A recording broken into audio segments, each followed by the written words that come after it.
competition today, Team Nectar. Jack Martin, James Moran and Simon Obler from Monash University.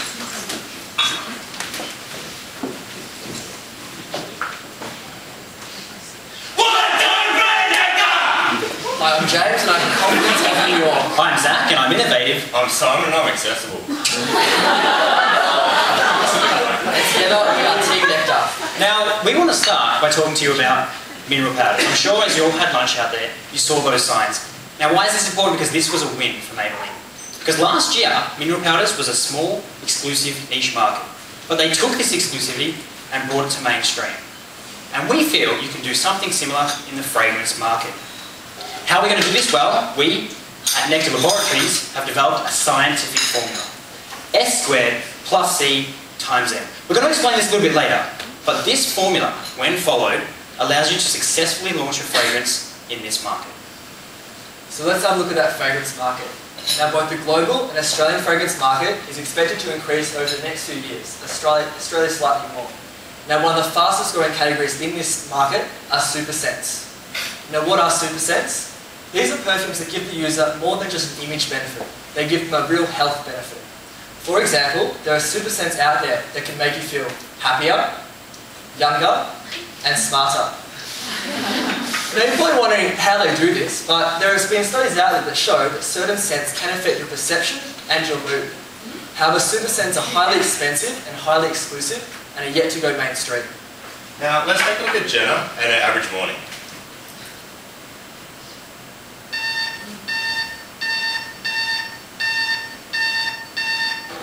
I have to get up really early every morning and the trip to work takes about an hour.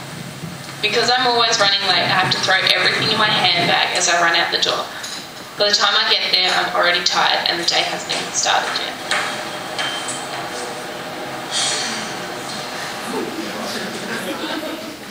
Right. Now what can we learn from this video? There are two things. The first is that there's this girl, Jenna, she's stressed, she's tired, she has a really busy lifestyle. Now, the second point, you may have missed, she said she carries around a lot of things in her handbag. And we've got a handbag here to show you exactly what she's got in there. Now, the bulkiest thing in there is this 100ml fragrance of Britney. Now, you had to ask her, why on earth are you carrying around a 100ml bottle when they're sold in 50 and 30ml fragrances?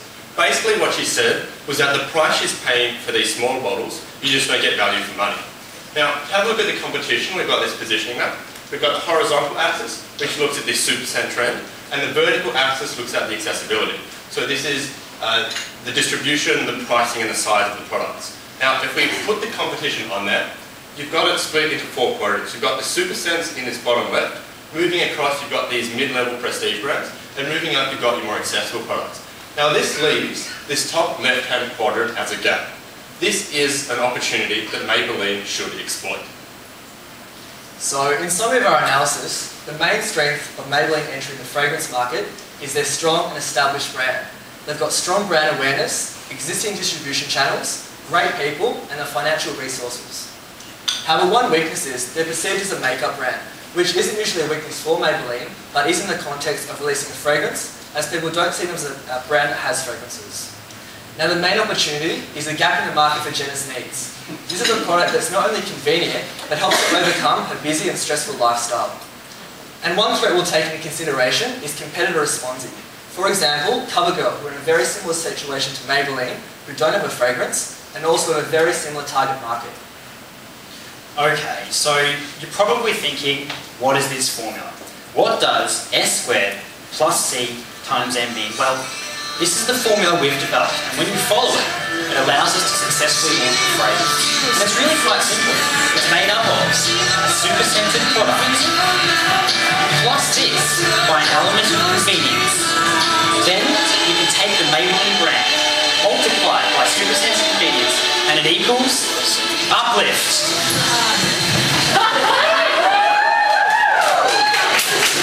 Now, we asked ourselves, what does Jenna want? Jenna wants to feel good. She wants to feel great. She would love to go on a holiday, but you can't put this in a bottle. You can't put a motivational speech in a bottle. You can't put a pat on the back from your boss in a bottle. You can't put a stimulus package from K-Rod in a bottle. What can you bottle? Uplift. You can bottle a fragrance for women on the go. It can be conveniently packaged, and it can uplift them anywhere and anytime. Uplift isn't in a toilet. It has a citrus-free scent, and it comes in a 30ml bottle. There are two unique points of Uplift. The first is its convenience. It has this innovative twist-top lid, so you don't need to take anything off. All you have to do is twist it and press down in the top. And the second element of convenience is its small size. It's only 30ml fragrance. Now, it still looks really good. Look at that one. But it's slim, light glass bottle that is easy to carry around in your handbag. Now, the second unique element of Uplift is this super scent formula. Uplift will be the first mainstream fragrance with aromatherapy benefits. Now, what is this? It's essential oils and notes from fruits like oranges that, combined with elements that I'm not even going to try and pronounce, the word is way too long. It stimulates this competency bit of the brain that not only heightens your awareness, but gives you the confidence to go for it. Now, this is Uplift.